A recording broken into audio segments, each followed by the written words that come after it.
together,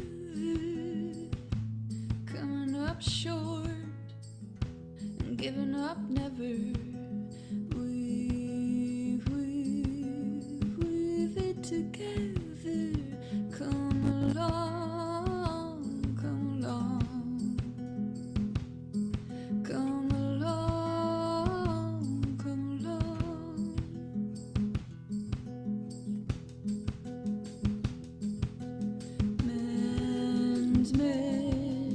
Mending it together. A world on fire can't last forever. We're gonna mend it together. A stitch in time is gonna save nine. A stitch in time is gonna save nine. And I wanna be a catalyst for change. Trying something different. I wanna change the rules of the game. 'Cause even the smallest bird can fly up to the top of the tree. And I wanna be a catalyst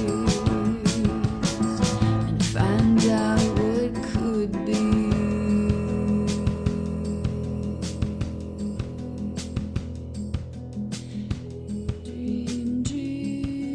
Dreaming together. Some say hope is a thing with feathers. We're gonna dream together. It sings a song, never stops at all. It sings a song, never stops at all. And I wanna be a catalyst.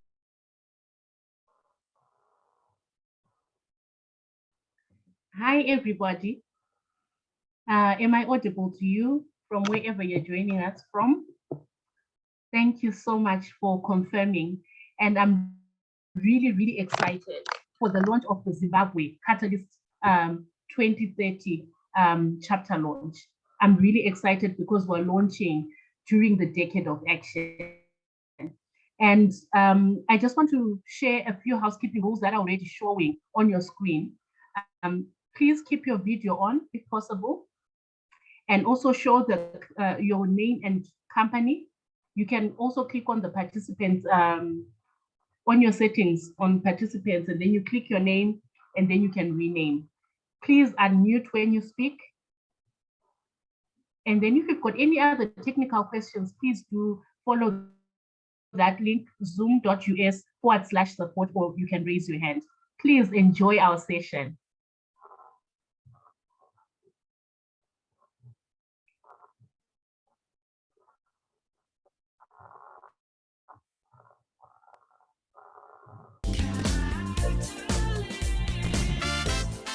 Welcome to Catalyzing Change Week. This year's Catalyzing Change Week is about solutions from the front lines by social innovators. In 2022, Catalyst 2030 concentrated its efforts on bringing proximate leaders and frontline solutions to the forefront. Collaborations led by members from the Global South produced groundbreaking reports on climate and transforming education, with an emphasis on offering local solutions. We continued our mission to create an enabling environment for social entrepreneurs to flourish by initiating a letter to donors, signed by more than 1,200 social entrepreneurs and innovators. The Catalyst 2030 awards ceremony was spectacular, and the awards themselves welcomed by the private sector, governments, bio multilaterals and donors. Catalyst 2030 as a movement is disruptive. One of the best things I think that's come out of Catalyst 2030 so far is incredible collaboration across the ecosystem that just didn't exist before Catalyst came into being. The thing I love most about Catalyst is that it's an open movement for social entrepreneurs around the world. I'd encourage anyone who's looking to be more connected with their local communities around social development goals to come along to Catalyzing Change Week. Welcome to Catalyzing Change Week.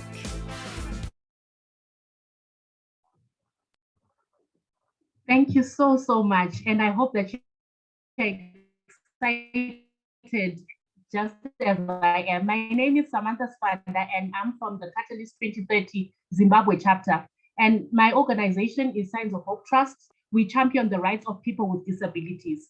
Please kindly help me to welcome our panelists that will be talking about Catalyst 2030, talking about what we want to see being achieved in Zimbabwe, particularly for persons with disabilities, the inclusion of women and the inclusion of young people. We know that we are in the decade of action. And so it's very, very critical that we put all the hands on deck. And I'm excited to see the Zimbabwe chapter launching today. And I want to welcome the panelists that are here. Kundai is already joining us. Tanatwa is joining us, and as well as from Tariro Foundation, we're also joined from Mr. Drete. Thank you so much for joining us. Our Honorable Member of Parliament, Honorable Hamauswa, is going to be joining us as well for this session. And yeah, I'm hoping for an exciting launch. So for now, without further wasting your time or without further ado, I'm going to introduce you to Ms. Tanatwa Chikaura, and she is going to be leading us in a session involving the young people. Thank you. Over to you, Tanatwa.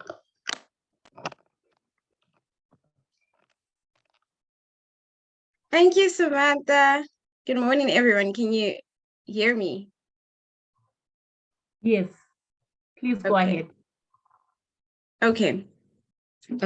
Yes, my screen. Can you see my screen? Yes. I think you can. It says I'm sharing. Okay, good morning, everyone. My name is Tanatwa Chikaura. Thank you for inviting me. Thank you for having me. And I'm also a part of the Zimbabwe Catalyst movement. So this is a very exciting day for us. I'm from Dinewe Foundation. I'm the founder as well as the director of Dinewe. And our focus is on promoting good mental health and well-being for young people in Zimbabwe. That's our work, that's what we do. And today I'm going to be talking to you about young people and their role in the SDGs discourse.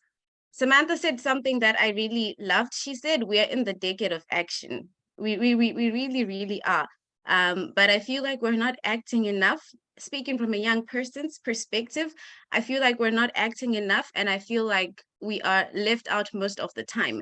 And we keep on like moving in circles, saying we need to act, we need to involve more young people. We've been saying that for the longest time. I think I've heard that for the past, I don't know how many years now, but we're not moving anyway. So I think it's really time that we act and we implement what we're saying. So who are young people? And like, what comes to your mind when you hear the term young people? For me, it's young people are an untapped source for social change. Some people say young people are an untapped resource for social change. Some say untapped resource for development. We have our different definitions. I mean, some people, young people are just young people that are immature playing games. You know, people have different perspectives, and it's okay, we're allowed to have them. But I think it's time that we meet halfway and we understand each other. So why is youth engagement important in this whole SDGs discourse? Why should we even be having it? Firstly, we have 7 years left till we get to 2030. 7 years is not a long time. It seems like a long time, but it's not a long time. 7 years ago, I don't know how many years old. I was about to do maths, but look at my maths disappointing me. But 7 years is not a long time, okay? It's really not. So it's very important for us to incorporate young people in whatever it is that we do, because young people are critical agents of change in the implementation of the SDGs, and they are required at every single stage, at the planning stage, at the implementation stage, and at the monitoring stage. Young people should not just be tools that are used or pawns that are just moved around when it's necessary for someone. Young people should not be there or present just to tick a box. They have a voice. Young people need to be involved. Young people need to be engaged in every single process. So why youths? What's so special about young people anyway? I once had a conversation with a man 2 years ago, and he said to me, young people are so entitled.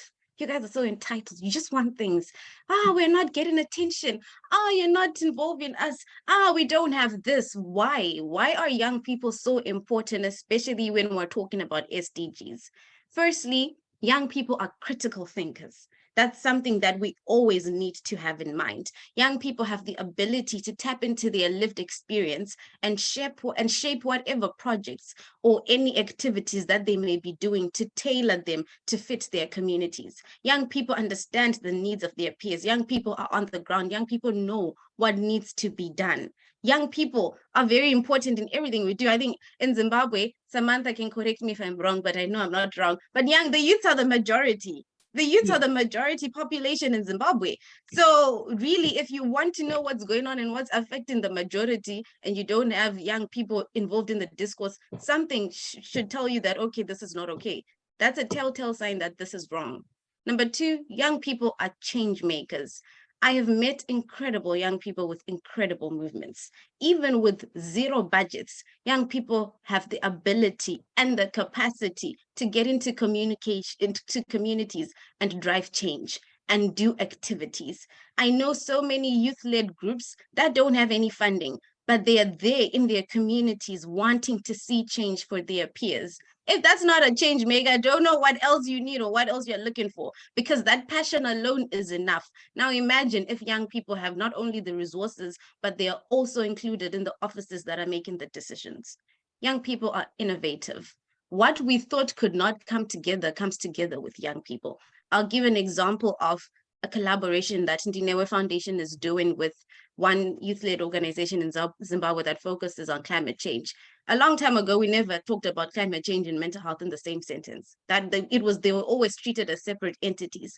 But we are now understanding the relationship between the two. And because they mainly focus on planting trees and taking care of the environment, and we mainly focus on mental health, we thought, okay, why not bring the two together? Why not have tree care for therapy? Why not work together and have green environments, but at the same time also raising mental health awareness? That's important. That's innovative. That's something that we were not doing before. That's something that was not being done before, but now it's being done. And two youths came up with that. Two youth-led groups came together and said, let's do this work.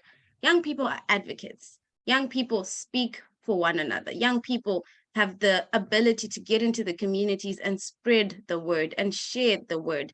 And that is what's important for us, for the voices to be heard, to speak about what other people are also feeling, what other people also need, and what other people also require.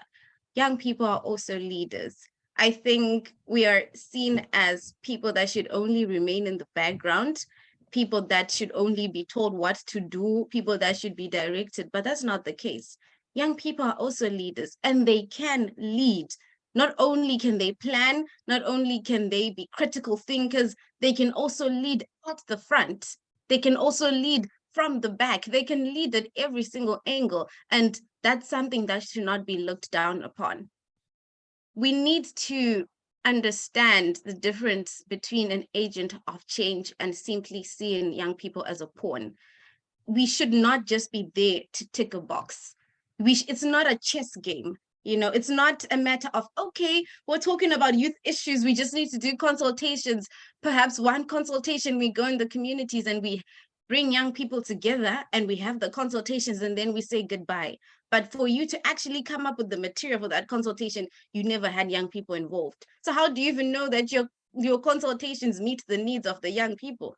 Is the question you should be asking ourselves. So it's important to know that young people not only want to lead, but they also want to be heard. And they should be treated with the same respect that you're going to treat anyone else who's involved in this process. So what are we expecting from the movement?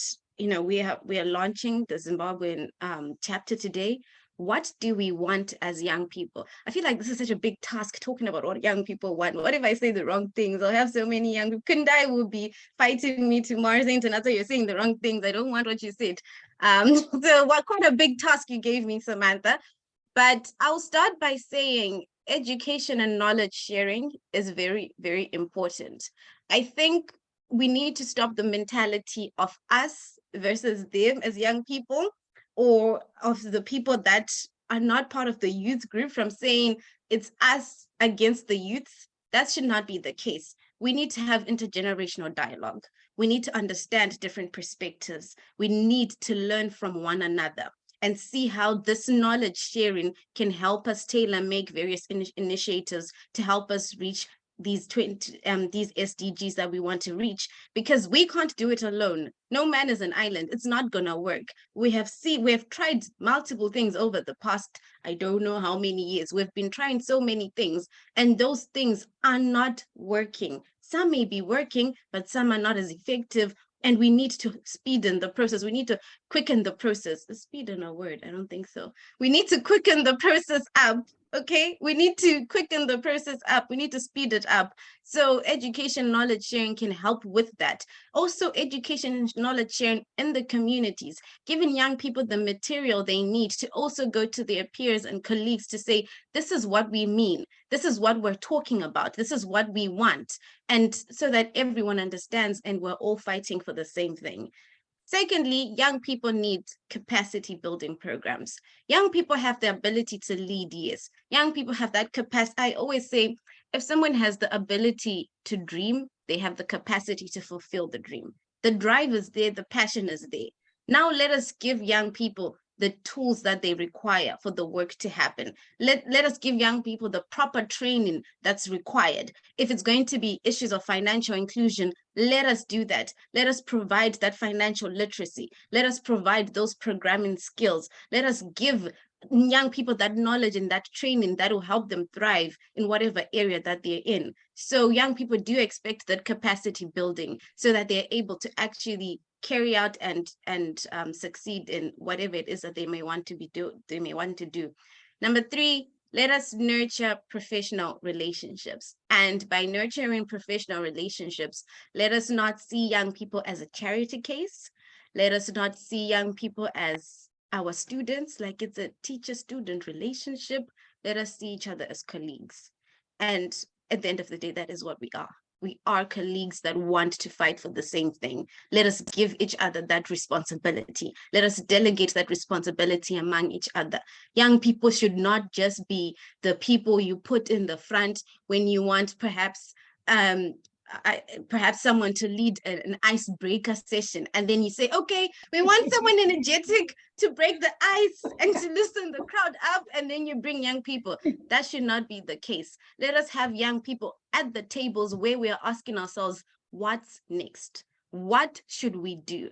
Mental health is currently at risk right now. These are the risk factors. What should we do to ensure we're promoting good mental health and well-being? Let young people be at that desk and let young people's voices come through and listen to them and say, you know what, okay, we're going to give you this particular responsibility.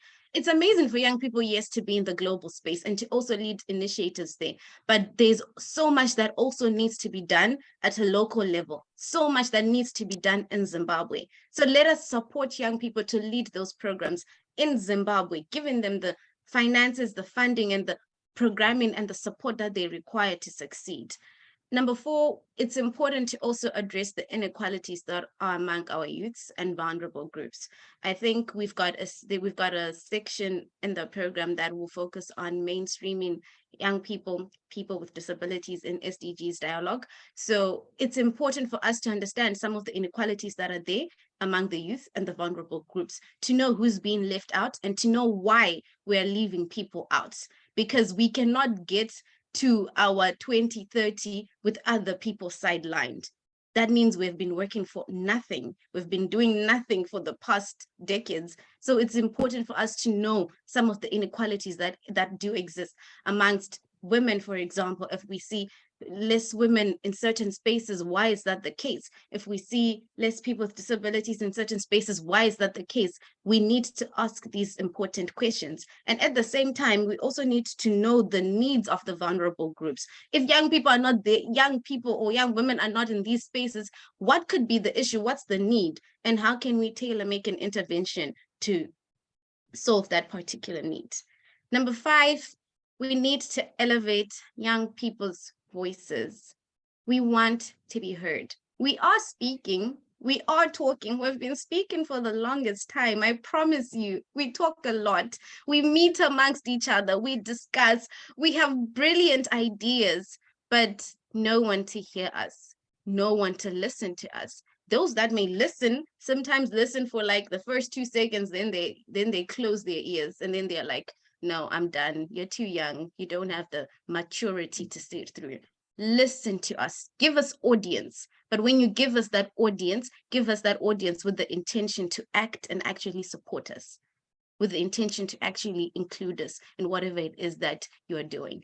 That is what we want. And that is what we expect from this movement, from today on till forever and ever and ever and ever until 2030. So my closing question is, what must be done? I think for us to transform the world, we definitely need to rethink, readjust, and re-strategize our ways, empowering young people and involving them in the decision-making process. People that are not part of the youth, I mean, I never know how to say it. If you're saying youth, do I say adults? Because I never want to be offensive, but we're all getting to that age. After 35, I'm no longer a youth, and it's coming soon. So I think it's important to know that young people can't do it alone, and people that are also adults can't do it alone. We can't do it alone. We need that intergenerational dialogue. We need to work together. We need to be at the same table. We need to make decisions together. Let's avoid the teacher-student relationship, and let's try to strive more for colleagues that want to see change in the world. Thank you very much. Thank you so much, Tanata. That's so powerful. And I think it's been so powerful. Thank you so much for articulating those things so well. And I know that people can feel that the Zimbabwe chapter is really raring to go. And we really don't want to reinvent the wheel, but we do want that in this decade of action, we could lead, the realization of the SDGs in a certain way that, with so much impact. Young people are there, persons with disabilities are there, young women are there. I think you've actually raised a very critical point, that there are some groups within us, young people. We all need each other. And I think it's critical that as we launch in this decade of action, this chapter will be very, very instrumental in most of the things that are going to be happening in our country.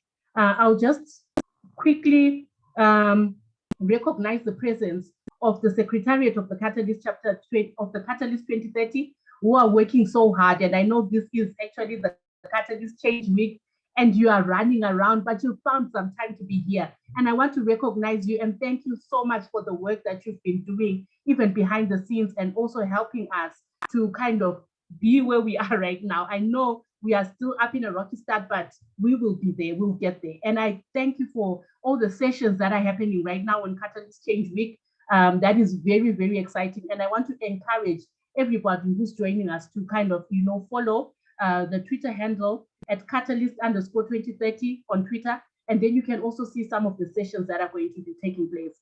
And I generally want to encourage all the people from Zimbabwe whom we have invited to come here to please join Catalyst 2030 and be a part of us. We are going to be hearing from an honorable member of parliament, and this is also something that we want to have as a stronghold in this kind of chapter, that the policymakers are also involved in this fight that we are having in this decade of action to be with us.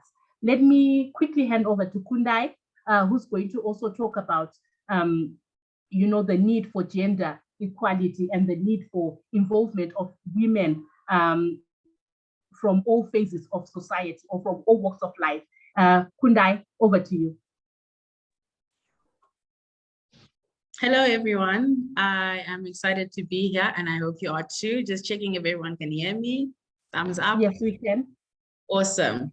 Thank you so much for this opportunity just to come here and be a part of this amazing launch. I think I can say for all of us that we're very excited about what this holds for the Zimbabwe chapter. As you heard, my name is Kundai Makunese. I am with an organization called Faith Foundation, and we do all things to do with girls and women, which is why you see me speaking about women. We are on the forefront of trying to achieve gender equality and close the gaps in a lot of places where women are still underrepresented. Women are still, are still vulnerable. And so today I'll be talking about gender responsiveness in terms of what exactly that means, where we're coming from, where we're headed, and what we're hoping to see in a lot of the spaces, be it in SDG programming, be it in the political space, wherever it is, we're trying to see women there. I'm trying to see myself there, you know. So at first, I just want to describe what is gender responsiveness. So when we use the term gender responsiveness, we're just basically saying, paying attention to the unique needs of females. We want to value their perspective. We want to, respect their experiences. First of all, understand their experiences and then respect their experience. We need to understand that there's a lot of differences between males and females, and we want to ultimately know that we are empowering girls and women. And so when we are in programming, we are wanting to assure that whatever action we do, whatever project, whatever policy, whatever we're putting in place is reducing gender inequalities within society, within the public space. So the reason why, when we're speaking of SDGs and why we need to consider gender in those, it's because we need to encourage consultation, not only the participation of men, but women themselves. Because how are we expecting a round table of men to address issues that concern me? They don't understand, they don't know, they're not even understanding of all my experiences and the differences. So how on earth are we in this day and age expecting a group of sometimes old 70-year-old, 60-year-old men making decisions that concern my life, that concern my little sister's lives? And so we need to make sure that whatever interventions are designed, whatever programs are put into place, they are addressing the immediate and not only practical needs of myself and my fellow sisters, which will ultimately just improve our quality of life. So intentionally employing gender considerations affects not only like the policy designs, but results as well. We can gender like responsive programs, they reflect girls' realities, they reflect girls' needs. And so when we're now looking at like decision making in like gender representation and decision making, we're looking at how many women are in power, how many people are sitting at those tables that are making decisions, how many people are sitting at those parliamentarian meetings where they are setting goals and strategies for the country and the development of the country. Women's political participation is essential for democracy.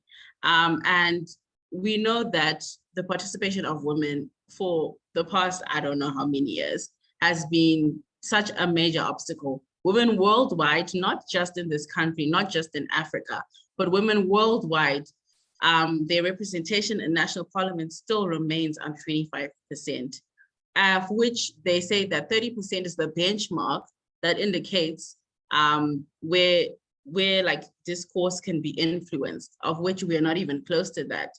And so if we want to take a deeper look into Zimbabwe, there is still a lot of negative perceptions about women's participation in leadership. Generally, the public still perceives leadership to be for men, and not women. Society still regards women as the ones who perform, as much as they perform roles within the home. They can do roles outside the home, but you can't be seen in decision-making, in leadership. You know, it's not the norm. And I think there is also now the perception with women themselves that we can't participate in this. This is an area that is an ongoing area for us. We are just made to, we'll be told what policies and decisions have been made, but to sit at the decision table, that's not us. And that's the culture, the political culture in Zimbabwe is created around men taking leadership rather than women taking those sort of roles. And so when we are now looking at gender responsive policy making, this helps more than just the women. It's about addressing different needs, like I said, and making sure that there's representation of women within those leadership positions. So the question is, what is gender responsive policy? So it's a policy that is inclusive. It considers the unique groups of, the unique needs rather of women. For example, let's look at a policy to promote gender equality. We are looking at policies that are gender specific. We can also look at policies that are gender integrated. So this is a policy for example, natural resource management that includes women, that is specifically targeted at women. And so when we now want to address the issue of decision-making policies that are targeted at women, we need to make sure that they promote family-friendly policies to support the equal distribution of responsibilities. I think when we look at leadership, it's such a broad, to like looking at leadership of women, it's easy just to say, okay, women need to be at the round table, women need to be in leadership, but that just can't happen. There need to be certain stepping stones, certain opportunities that women are given and able to get to that level of being in decision-making. This includes increasing the employment rate. This includes addressing the gender gap. This includes tackling gender segregation in education and employment, right? This includes equal distribution of household responsibilities. This includes improving the work balance for both men and women. And so we're seeing how all these aspects that I've just mentioned all need to come in place to ensure that women are given that opportunity to sit at that, are given that opportunity to be in leadership and make those sort of policies.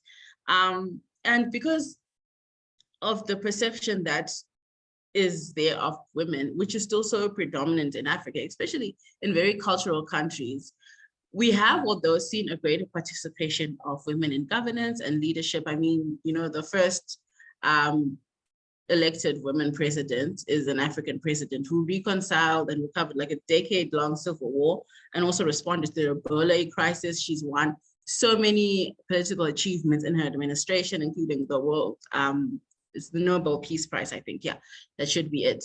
You know, we have so many examples of women President Joyce Banda, that are, you know, we're seeing that women are making those steps that is opening up for us, but how many? We can count on our hands. How many women have, you know, achieved those? How many women have gone to those lengths of leadership? We can count them on maybe my two hands. And so we are seeing that there is so much greater need for women to have those seats. For African countries, among 15 countries with the most women in the parliament worldwide. So Rwanda's top of the list globally with 61.3% of its members being women. However, sub-Saharan Africa, which is Zimbabwe, still very low. And so we need to close that gap. And I think that, I mean, it's about time. We keep speaking about the same issues, keep speaking about women being in parliament, but our policies are not making those steps happen. Our policies are not promoting that. We are still saying the same outcry. Women need to be more involved. Women need to be more involved. But what are we doing for them to be more involved in decision making, in implementing of programs? So yeah, I think I'll just end off with just asking all of us just to reflect. And do you know someone who's in leadership? A woman who's in leadership? How many do you know? Do you even know one? If not, how does that make you feel? And how do you think going forward as a Zimbabwe chapter, what we can do to ensure that we have covered that gap? Thank you.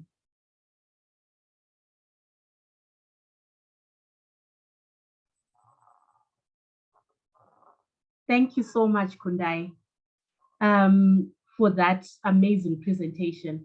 And I think you are clear about what we want to see happening for the women taking up leadership. And I do, concur with all that you're saying, that the serious underrepresentation of women, whether it's young women, it's women with disabilities, just rightly as Tanatwa had said, that there are some groups that also remain marginalized, and even as we're talking about leadership and empowerment. I'm so excited that you are already setting the stage of how we want the Zimbabwe chapter to be gender responsive. And I think it's very, very, very important that we have gender responsiveness in all that we're doing. So congratulations, Kundai, and thank you so much for the amazing presentation. And Thank you so much for taking time to also shed light on the success stories, like the one you shared about Rwanda. And I think it's an inspiration that even Zimbabwe can draw from, even the entire, African chapter. I know that in Zimbabwe, 50% of the population are women, and it's very, very important that we be, involved in all this. And I want to read a comment from Barbara, who says, "I'm so excited to be at the launch of the Zimbabwe chapter. Although I live in South Africa, I just wanted to say that I'm available to you as an elder. Feel free to be in touch with me if there is any way I can offer supportive counsel. I'm also happy to connect with some amazing colleagues of mine in Zimbabwe. You can find me on LinkedIn." Thank you so much, Barbara, and we will definitely be connecting. Thank you so much, and we do appreciate. One of the things that I always say to people is that if we don't become a generation that offers solidarity to each other, we will not achieve anything. The gross human rights violations that are there worldwide will not go away if we don't offer solidarity. So whether you're in South Africa, whether you're in India, whether you are wherever, it's very important for you and for us that you can offer us your solidarity as well. Thank you so much, Barbara, for that important comment coming through. I want to just hand over quickly to Mr. Drete from Tariro Foundation. He's going to be taking us through also to the involvement of persons with disabilities in the, in the SDG discourse. We're going to just have a short plenary after Mr. Drete gives his remarks, and I just want people to hold on to their comments, or also they can type in the chat box. Thank you so much for joining the chapter launch of the Zimbabwe chapter, Catalyst 2030. Please go ahead, Mr. Drete.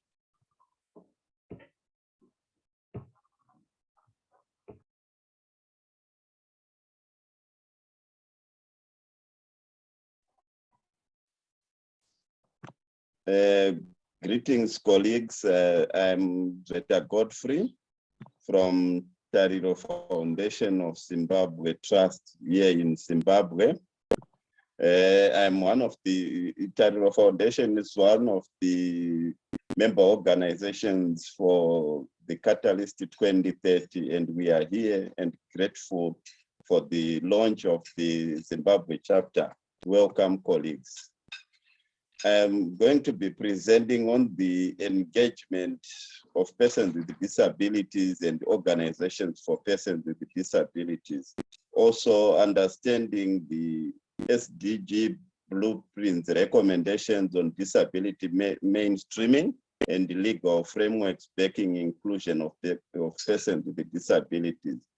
With the background that we really need to see the achievement of the Sustainable Development Goals, we really feel everyone should be on board so that we can all have inclusive development.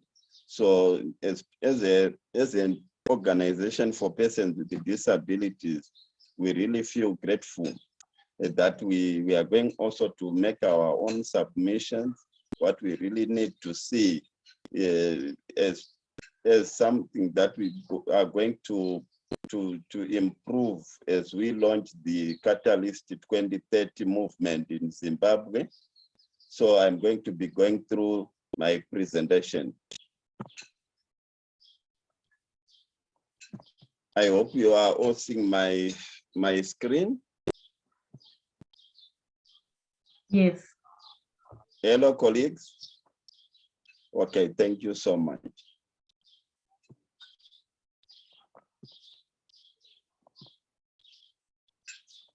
Right. The disability is defined as an evolving concept that results from the interaction between persons with impairments and attitudinal and environmental barriers. It recognizes persons with disabilities as those persons who have long-term physical, mental, intellectual, and sensory impairments, which in interaction with the various barriers may hinder full participation in society on an equal basis with others. So here we are saying we want to accord persons with disabilities the the platform for them also to participate, as has been said by my predecessors. We are saying persons with disabilities should have barriers be removed and enhance their participation within the communities and within various spaces. Here also disabilities is defined as a physical, mental, sensory, and intellectual condition that makes it difficult or impossible for a person to adequately fulfill his or her role in a manner that satisfies societal expectations, or generally a function of the interaction between persons' physical, mental, and intellectual and sensory impairment with the barriers erected by society. So we are saying it is the society that brings disability. So we are saying by embracing persons with disabilities and by taking them on board and by removing all the barriers that inhibit their participation, we are bringing them on board. So as the Catalyst 2030 movement members, we are saying let's embrace persons with disabilities, let's include them, and they will actually contribute meaningfully to our communities. So we are saying what an impairment plus a barrier, we actually have a disability. But when you actually have an impairment and we bring access to persons with disabilities, then we have inclusion. So we are saying as a society, as a community, as development partners and duty bearers, we are actually saying, let's take persons with disabilities on board so that we can have meaningful development and we can actually catalyze change within the society. How do we engage persons with disabilities and OPDs, which are the organizations for persons with disabilities? We really need to acknowledge and respect persons with disabilities. Also, to engage them, we have to recognize the person first, as we can also adequately use the proper term, which is persons with disabilities. Also, we need to avoid derogatory terms such as disabled, handicapped, wheelchair bound, as these they actually derail the participation of persons with disabilities and discriminate them indirectly. We also need to speak directly to persons with disabilities rather than refer to other persons whom they are with. Also, we really need to engage persons with disabilities through being polite and patient with them as a defranchised, as a group that feels that at times self-discriminates. We really need to be tolerant to these constituents so that they can avail themselves to participate. As I have said before, we really need to engage persons with disabilities by removing barriers, and the barriers that we encounter that are encountered by persons with disabilities, they can be physical in nature, whereby the environment itself is inhibiting the participation of persons with disabilities. And at times, the barriers can be structural, whereby we can see hindrances that can be placed by institutions, which are systemic exclusions to persons with disabilities. Also, there are communication barriers, whereby information is actually in formats that are inaccessible to other forms of disabilities. Also, attitude, whereby we pose negative perceptions or misconceptions towards persons with disabilities. So if persons with disabilities come across such barriers, their participation will be actually limited, and we do not attain the achievement that we really need to see as outlined by the SDGs. Also, by engaging through socialization and building relations with persons with disabilities around their end areas of interest, we will be engaging with them quite well. Also, through self-representation, whereby persons with disabilities, through the mantra, nothing for us without us, should be presenting themselves, airing out their needs, and giving out recommendations that we will see them fully participating in communities is quite commendable. So I'm going also to move on to SDGs on disability mainstreaming. Mainstreaming disability in development or disability inclusive development is useful and necessary development strategy. There is a strong bi-directional link between poverty and disability. Poverty may cause disability through malnutrition, poor health care, and dangerous living conditions. It is important as it brings into picture the needs of persons with disabilities and values their participation in reducing inequalities. So as mentioned by these SDGs that we are actually valuing today, we are saying we should mainstream disabilities in various sectors. If we take persons with disabilities, we will be actually fostering the development or also leading ourselves towards the achievement of the SDGs.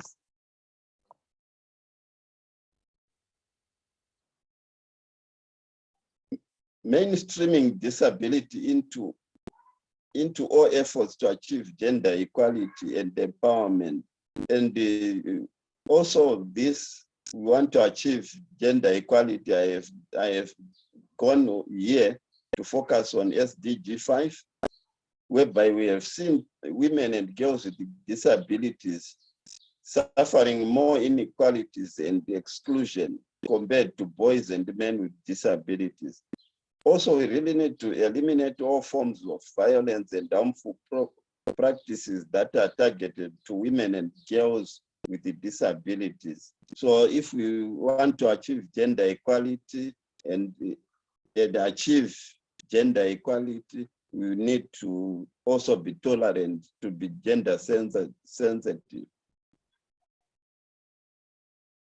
Also, I have also taken note of SDG 8, whereby it's focusing, promoting on itself on promotion of sustainable, inclusive, and sustainable economic growth, full and productive employment, and decent work for all. Persons with disabilities are generally excluded in economic participation due to lack of confidence of either the employers or the persons with the disabilities themselves. Failing, they might not compete with others in the job market. The SDG also promotes reasonable accommodation so that persons with disabilities can contribute to the gross domestic product of their countries. Also here, we also note that self-reliance will also be achieved. Also, I have also focused on SDG 9, whereby we are saying building resilient infrastructure, promoting inclusive and sustainable industrialization, and fostering innovation. This attempt to address physical barriers and accommodate persons with disabilities in various settings also promotes development of innovations that allow access to buildings and services by persons with disabilities. Also, here we are having disability inclusive development achieved if we can have such innovations that allow participation of persons with disabilities. Then also, I have also moved on to focus myself on SDG 10, which I am referring to as the goal that values persons with disabilities. This one works on reducing inequalities. Persons with disabilities are generally left out. Persons with disabilities are generally discriminated and also realized a second-class citizen. So it addresses inequalities related to representation, migration, and the development assistance. Also, it actually values disability inclusive development, which is a useful and necessary strategy. This goal also strives to reduce inequality within and among countries by empowering and promoting the social, economic, and political inclusion of all, including persons with disabilities. Then I'm also moving on to focus on the legal frameworks that empower persons with disabilities. At the global scale, we have got the United Nations rights, the United Nations Charter on the Convention of the Rights of Persons with Disabilities, which is the UNCRPD, which have got various principles that empower persons with disabilities, like the respect, non-discrimination, full and effective participation, equality, accessibility, which are among the principles and tenets of persons that actually promotes participation and the inclusion of persons with disabilities. So this global framework, which feeds into into the continental and the country frameworks, is of great value, as it actually takes notes of various SDGs that empower persons with disabilities. So as Zimbabwe, we are quite grateful, since it is actually a signatory to the UNCRPD, and it actually values quite much.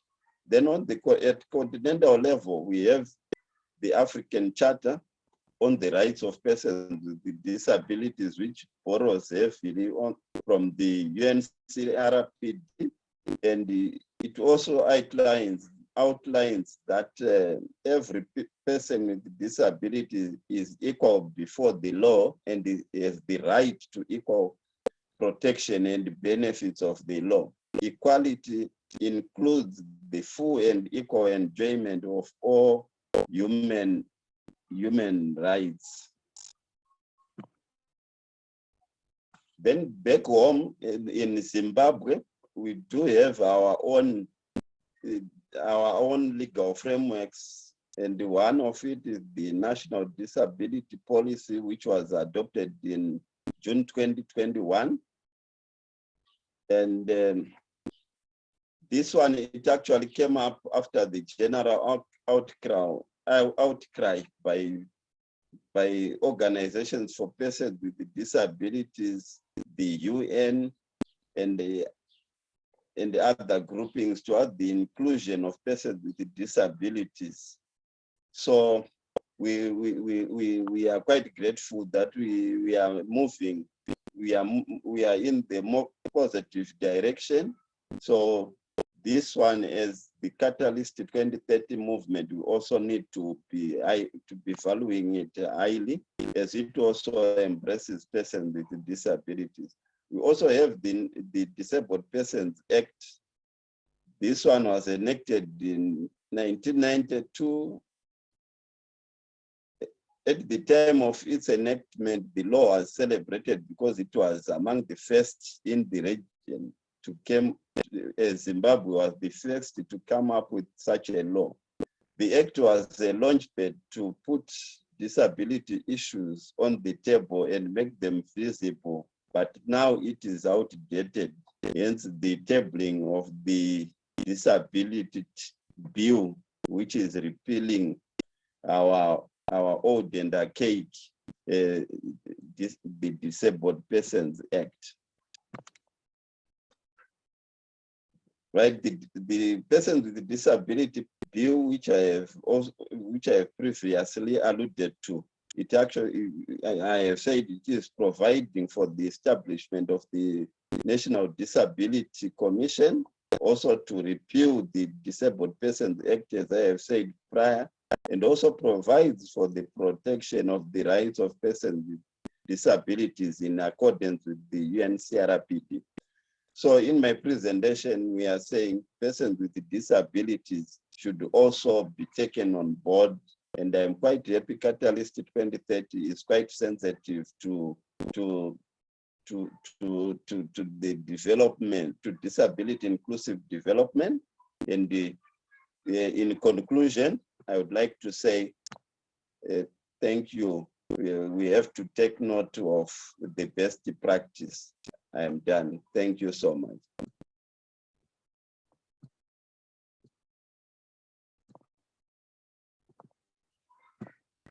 Thank you. Thank you so much, Godfrey. That was an amazing presentation. I want to also welcome Mildred. Mildred is coming from Manicaland in Zimbabwe. Hi, Mildred. Thank you so much for sending us your email address and phone number. I'll ask Brian to also attach the details of joining Catalyst 2030. He's attached it at the top of the chat, but please, Brian, please, put it again so that people who are in the meeting can also know how to join Catalyst 2030. It's very important that we have many actors joining us as well. So I really want to welcome Mildred. I also want to welcome, I think I saw Audrey as well. I also saw Hilda Mfumira. All these people are from Zimbabwe, and I want to acknowledge your presence and to acknowledge the presence of Catalyst 2030 Zimbabwe chapter members who are joining us. Also acknowledge the presence of the Catalyst 2030 Secretariat that is working so hard during this Catalyst 2030 Change Week to make sure that even all our aspirations, are coming to fruition. Thank you so much for pushing us, and thank you so much for ensuring that, we are clear about also what we want to do as a country. I know that localization is a big topic in the development world. We need to localize all the solutions that are happening even in the global movement. Earlier, I asked you, I can see Kundai taking a sip of a beverage that he's got. I had asked people to bring, their glasses so that we raise the glass to the launch of the Zimbabwe chapter Catalyst 2030. So I hope that you've got your glasses ready. I promise that we are going to have a plenary, but before the plenary, I just wanted us to have a photo opportunity so that we just get, a picture of us raising our glasses and also launching the chapter. Even if you don't have a glass, it's okay. But we had asked that our participants bring, Kundai, I can see that as well. So I think I'll ask Brian to just take a photo of us. So please switch on your videos and, so that we can get a photo opportunity with all of us. So please take whatever, a glass, a beverage, a bottle. I also brought a bottle there. But you can just bring anything so that you can join us in the photo opportunity. I don't know, Brian, if you're ready, please let us know. I need to see, is everyone smiling? I have my glass on my phone because it's far away from where I am. So I'll just with it. But let's just do this. Everyone, open your cameras if you can. Henry, Mildred, Hilda, Robina, Magani, Roland. I think we are majority, so I'll take a photo now. There we go. Again, and the final one. We're good to go. Thank you so much, Brian. We will be sharing the picture so that you can all share on your social media handles. And you know what, guys, there's still, the launch is just one milestone. And I know that the Zimbabwe chapter guys know how we struggle to come to this point, but I'm glad that this has happened and that we can take whatever plans we have going forward. I want to also welcome Henry Ngoni Chigama from the Eat Out Movement Trust. He's also a member of the Catalyst 2030 Zimbabwe chapter. Thank you so much, Henry, for joining. I just want us to have like a brief plenary before we close off and join other sessions in the Catalyst Change Week. I know we're busy, we're following other sessions, so we just want to round off so that we can join the other sessions. If there's anyone with a comment, anyone with something to say, this is the chance to say it. Thank you.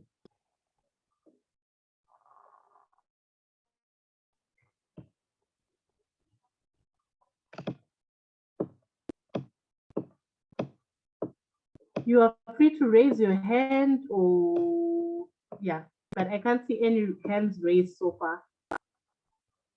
Okay, I see one. I think mine is just to, one, congratulate the Zimbabwe chapter for the amazing work you've been doing over the few months in trying to create this. I speak for the entire secretariat, and as well as I represent the Africa region. I am honestly humbled and proud of what you've achieved. I know that this is the first step of many, and I do know that for us to achieve the SDGs, we need to work collectively and in a very collaborative manner. So I welcome all those who are in Zimbabwe who feel that they have the strong will and the will to come and achieve these SDGs with us. Please join the Catalyst 2030 Zimbabwe chapter under able leadership of amazing people.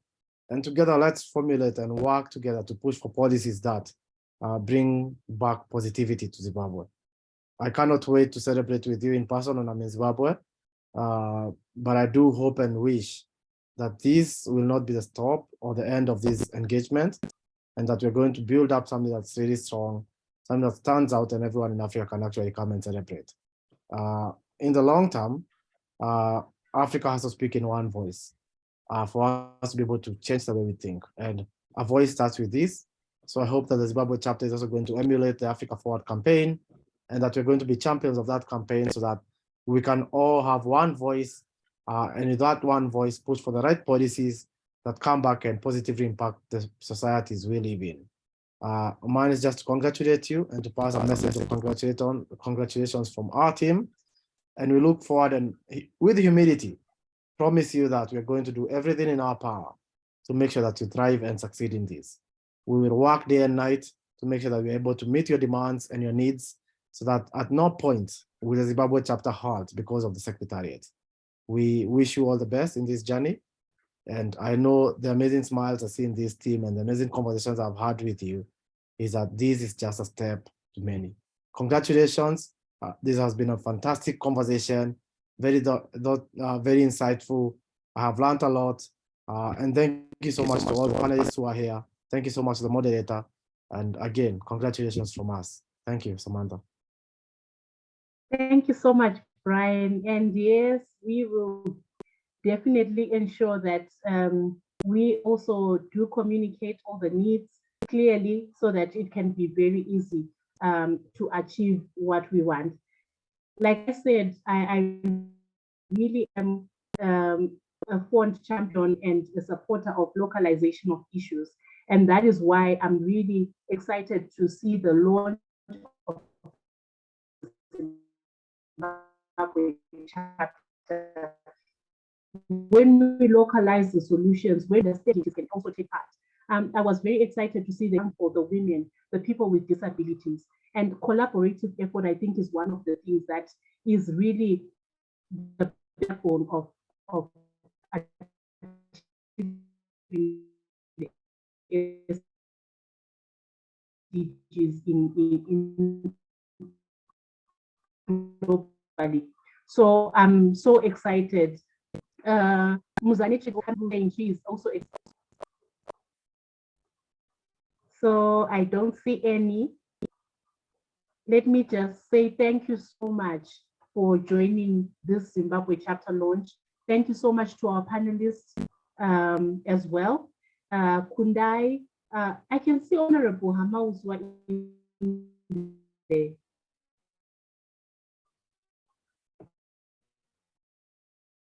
Honorable, can you hear us? Yes, I can hear you. I also participated in the photo shoot. Okay. Thank you. I apologize. I was having some network problems, but I think it's sorted out now. Oh, Okay. So shall I give you like a few minutes to just say your words? And I know that we honor your presence as a member of parliament in Zimbabwe. And I'm also kind of wishing you the best in the elections. I know that your party is going through the selection process, and I really wish that you get the second term as well. But I think also your participation with the Zimbabwe chapter and you being a part of it is also very important to us from a policy point of view, and also from you know, all the knowledge that come in bearing besides being the policy maker as well. So I'll just give you a few minutes to also say your remarks over to you.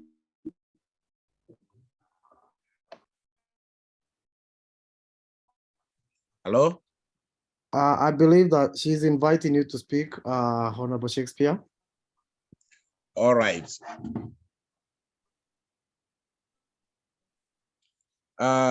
Thank you so much, Samantha. I also want to start by congratulating a Zimbabwean chapter for the successful launch, the Catalyst 2030 Zimbabwe chapter. Congratulations, and I want to wish you well in promoting development that is inclusive, that also takes care of other disadvantaged groups such as persons with disabilities. I will go straight. Can you hear me? Hello? Yes, we can. You're all right. That's good. So in terms of the role of parliament, basically I will link up the three main functions of parliament and how this can also promote sustainable development goals in Zimbabwe. Basically, the parliament, according to the constitution, it is given the parliament is given the supreme authority to promote democratic governance in the country, and then to ensure that the state and all its institutions or agencies of government at every level, they act constitutionally and in the national interest. So institutions of government to the lowest level, they are accountable to parliament. So the parliament makes laws for the good governance of the country and for the development of the country. So in doing so, now as parliamentarians, they have to make sure the laws that they lay before the parliament for approval, they have to consider national interests. They have to consider the interests of those who are being represented. So this brings us to the other second role, which is representative role. So whenever parliamentarians are making laws, they should also consider they are representing a community. They are representing first the bigger community, which is Zimbabwe. And in doing so, they have to communicate with the elected, with those that elect them. They have to communicate with the people they represent. So this should be done through feedback meetings. Like, for example, I'm attending this meeting. I've been taking notes of what was being discussed. Then I should also be able to give feedback to the people to say, this is what we are doing as Zimbabweans. And then there is also need for effective communication, which is key even to the lawmaking process. There is no way parliamentarians will effectively make laws without effective communication with the people. We get information with the people, the issues that are affecting sustainable development goals within our communities. Then we go with those issues to parliament. And it is a two-way communication where we get information from the citizens, we go to parliament, then we assess the laws. Are the laws adequately addressing development goals within our country? Are the laws that are existing enough to promote peace and development and good governance within a country. If there are gaps, this is where you find section 117, subsection 2 of the Constitution, which gives the legislature powers to amend the Constitution. So we are amending the Constitution because maybe there are gaps, but these laws should be made for peace, order, and good governance of Zimbabwe. So this is where the lawmaking process of parliament comes. And in doing so, the parliament works with the president, because after the bills go through all the parliamentary processes and goes to the Senate, then the bills must be signed by the president for them to become law. So there is need for also needs assessment by the parliamentarians when they are making laws. You can't just go to parliament and make laws out of the things that you read. You go to the constituents, you do a needs assessment. What are the situations in my constituents? How can I bring in a proposal for the amendment of the laws? So this is also one way of making sure that the parliamentarians are also interfacing with the people and getting also what the people are thinking. Then there is also need for engagement with the stakeholders. There are various stakeholders that deal with various sections of the society, be it sports, development, social issues, health issues.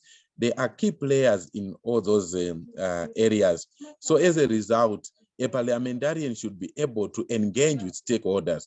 And stakeholders, they can be engaged through workshops, can be engaged through personal interactions, and meetings like the meeting that we are having with Catalyst 2030.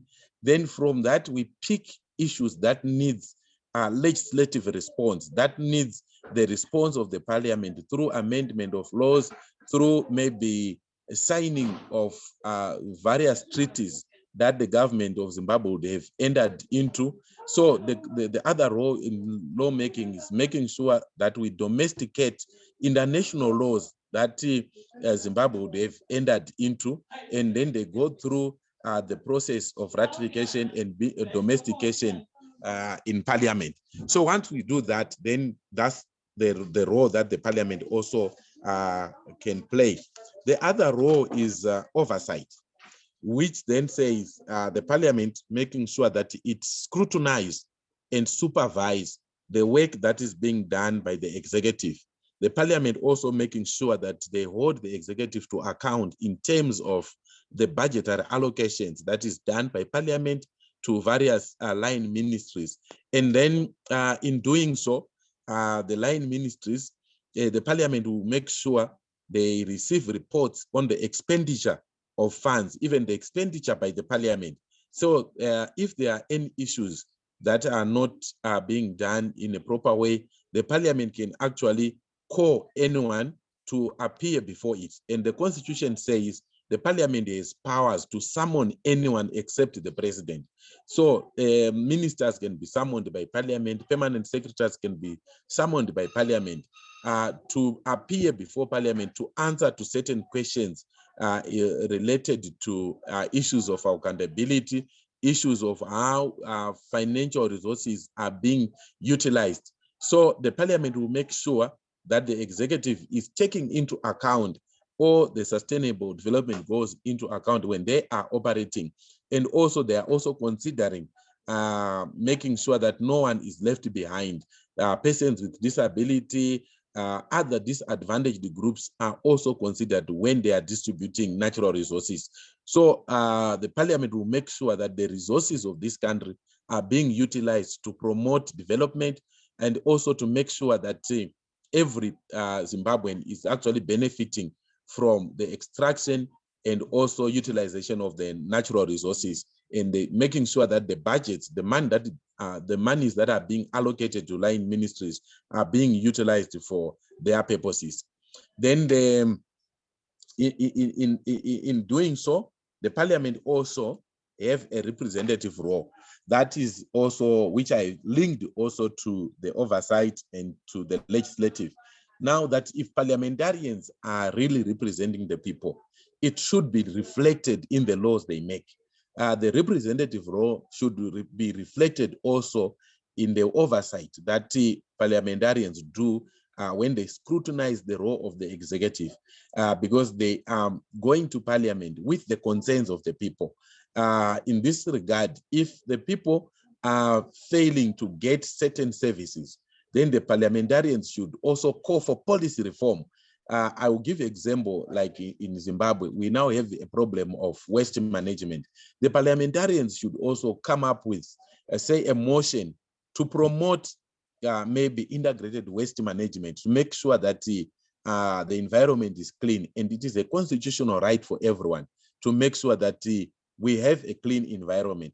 But if now the parliamentarians are not playing a representative role, they will not be able to go to the people. So in executing their duties, parliamentarians should represent the people who elected them, and they should continuously engage and ask them about the concerns affecting their communities and bring them to parliament. So in doing so, parliamentarians also work through various committees. There is also a committee, an extended committee on sustainable development goals in parliament. There are committees on media, committees on security. Those portfolio committees now, they bring parliamentarians from all political parties. And when they do their work, they are actually not partisan. They are focusing on national interests. And this is a constitutional requirement. Whatever the parliament is doing, they put Zimbabwe first. They make sure that they are putting national interest into perspective when they are executing their duties as parliamentarians. So they work through committees. The committees also work with various line ministries. This is where they promote the issue of oversight, they scrutinize the work they are doing. Parliamentarians can also do fact-finding visits to areas that fall under the ministries that they are supervising. So they can make sure that, let's say if the Committee on Media, they can do fact-find visits to communities to make sure that they are receiving signals, to verify the cost of data, all those other things. The parliamentarians, they can check. And when they check, they bring reports to parliament. And when the report is adopted, then a decision can be made by the parliament, and sometimes issues can be resolved. So parliamentarians, they can engage in terms of policy, they can do motions. They can also, after engaging the people, they can bring written questions to various ministers. Respective ministers will then respond, and when they respond, issues can be addressed. So parliamentarians can also raise points of national interest. Let's say there is a law that is now outdated, like the laws governing persons with disabilities. They need to be reformed. A parliamentarian can rise up in parliament and say on a point of national interest and say, because this law has been taken by events and it has become outdated, I'm calling upon the respective minister to consider reforming this law, to consider amending this law. And this can actually happen through raising a point of national interest. So this is how the parliamentarians can actually interact and bring into perspective, into the work of parliament, the issues concerning sustainable development goals and development at large. Then the last role that which also emerged over the years, especially after the coming in of the 2013 constitution, it's a developmental goal. Parliamentarians administer what is called Constituents Development Fund. The Constituents Development Fund is given to all 210 parliamentarians, and they go out to their constituents. They solicit proposals, and people who express what they want the Constituent Development Fund to do in their communities. And the parliamentarians will submit proposals, and they are given the money. Then they implement development projects in their constituencies. So this is another developmental goal. Then also in engaging development partners, parliamentarians are also free to engage development partners, give them proposals. If there are water problems, sewer problems in their communities, they can engage development partners who can come and implement projects in their constituencies. So in doing so, there is also, I will end my, my presentation by highlighting that there is need for parliamentarians to be trained, to be equipped with communication skills, so that parliamentarians are able to use even social media to make sure that they make their problems known to the world, known to key stakeholders who can actually bring solutions to their communities. So it is important that parliamentarians, they have skills to communicate via social media, via Twitter, via Facebook, and other social platforms, so that at the end of the day, they can be able to communicate their problems and also share whatever is happening in their communities with all other parliamentarians. So there is need for continuous capacity building among parliamentarians, so that the things they are doing can actually promote development in their communities. I thank you.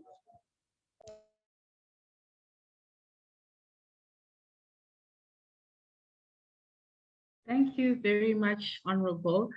I think Samantha was booted off, so I'll just be finishing off for her. But thank you so much, Honorable, for shedding light on, you know, the kind of processes we're expecting and how we can better work together.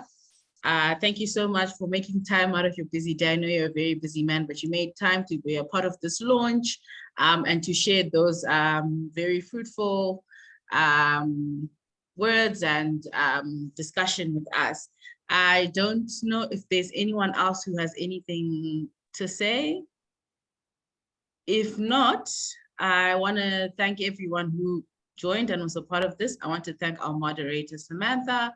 I wanted to thank Brian from Catalyst 2030 and everyone from Catalyst 2030 for this opportunity. Thank you to all the Zimbabwe chapter members. Thank you as well to Honorable. And yes, I hope to be working soon, or we've already started working, but to keep on doing the good work. And I'm excited to see what the Zimbabwe chapter has to hold for us. And let me just check the chat if there's anything else. Okay, no, just everyone saying thank you. Great. Thank you so much. I think that is all. Enjoy the rest of your day, and please do tune into all the other sessions that are happening. Thanks. Thank you, Kundai.